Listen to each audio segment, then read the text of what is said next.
ஒரு அமலாக்கத்துறை ரைடு நடந்துச்சு. பொன்முடி அவர்கள் இந்த ஊருக்கு வந்து விழுப்புரத்தில் பேசினாங்க. என் மீது மத்திய அரசு வேண்டுமென்றே கை வைத்திருக்கிறது. நான் ஒரு நேர்மையான மனுஷன். என் மேல ஒரு வன்மத்துல காழ்ப்புணர்ச்சியில மத்திய அரசு அமலாக்கத்துறை என்னுடைய இல்லத்திலே ரைடு பண்ணிருக்காங்க. இப்ப ரைடு நடந்ததுங்க ஐயா. உங்க நிறைய பேருக்கு உண்மை தெரியாதுங்க ஐயா. நிறைய பேர் உண்மை சொல்றது இல்லை. எதற்காக ரைடு நடந்ததுங்கிற உண்மை அந்த நேரத்தில் சொல்வது என்னுடைய கடமையாக இருக்குதுங்க ஐயா. பொன்முடி அவர்கள் இங்க ஒரு திமுக நண்பர் சொன்னார், அண்ணே பொன்முடி அண்ணன் மேல எதுக்குன்னே ரைடு பண்ணீங்க? அவர் வந்து செம்மண்ண கான்ட்ராக்ட் போட்டு 2007 இருந்து 11 வரைக்கும் இதற்கு முன்பு இருந்த திமுக ஆட்சியில் ஊழல் பண்ணதுக்கு நீங்க 13 வருஷம் கழிச்சு ரைடு பண்றீங்க. இது காழ்ப்புணர்ச்சி இல்லையானே அப்படின்னு நான் சொல்ல நினைச்சேன். தம்பி, அதனாலதான் நீ உடன்பிறப்பா இருக்கு. உனக்கு உண்மை தெரியல. அதனாலதான் நீ போஸ்ட் அடிச்சு ஒட்டிக்கிட்டு இருக்கிற. அதனாலதான் 4வது தலைமுறைக்கு போஸ்ட் அடிச்சிட்டு இருக்கிற நீ. நான் உண்மையை சொல்றேன் தம்பி, உடன்பிறப்பே கேட்டுக்க. அந்த தம்பிக்கு உண்மையை சொன்னேன். அதை உங்களுக்கும் சொல்ல வேண்டும். பொன்முடி அவர்கள் மீது ரைடு நடந்ததற்கு காரணம், அண்ணன் தான் சம்பாதிச்ச பணத்தை எல்லாம் 2 கம்பெனி விலைக்கு வாங்குறாங்க ஐயா. இந்தோனேஷியால ஒரு கம்பெனி விலைக்கு வாங்குறாரு. பிடி எக்ஸல் மெகிண்டோ அப்படிங்கிற ஒரு கம்பெனி இந்தோனேஷியால விலைக்கு வாங்குறாரு. 2வது கம்பெனி துபாயில விலைக்கு வாங்குறாரு.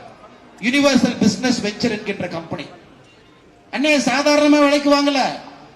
எங்கேயாச்சும் உலகத்துல 42 லட்சம் ரூபாய்க்கு ஒரு கம்பெனியை வாங்கி 110 கோடி ரூபாய்க்கு வித்ததை பார்த்திருக்கீங்களா?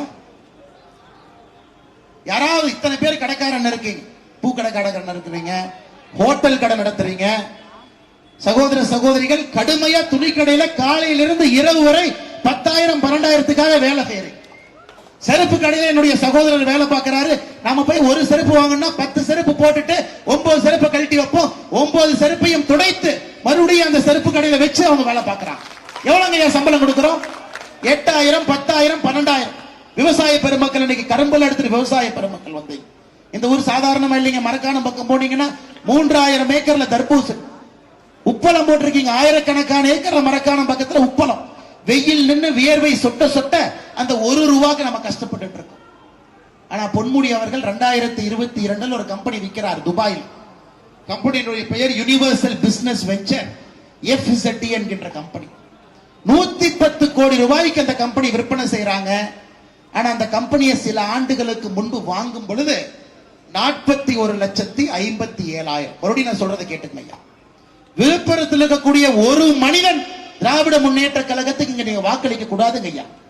உங்களுக்கு வர வேண்டிய வரி பணம் மக்களுக்கு மோடி ஐயா அனுப்பக்கூடிய மத்திய அரசுடைய நிதி எப்படி கொள்ளையடிக்கிறாங்க பாருங்க.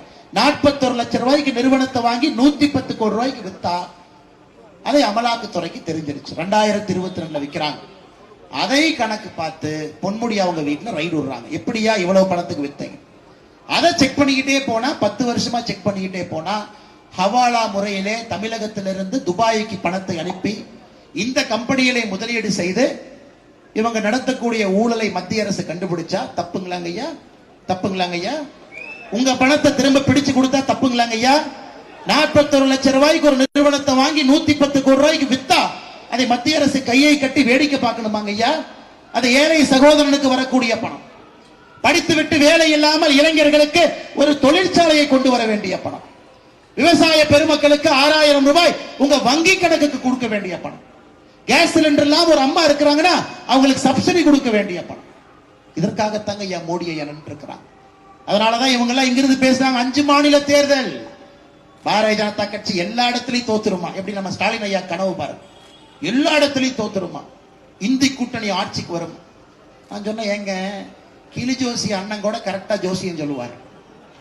எங்கே பாரதிய ஜனதா கட்சியினுடைய ஆட்சி இருக்கோ எட்டி பார்த்தா தெரியும்.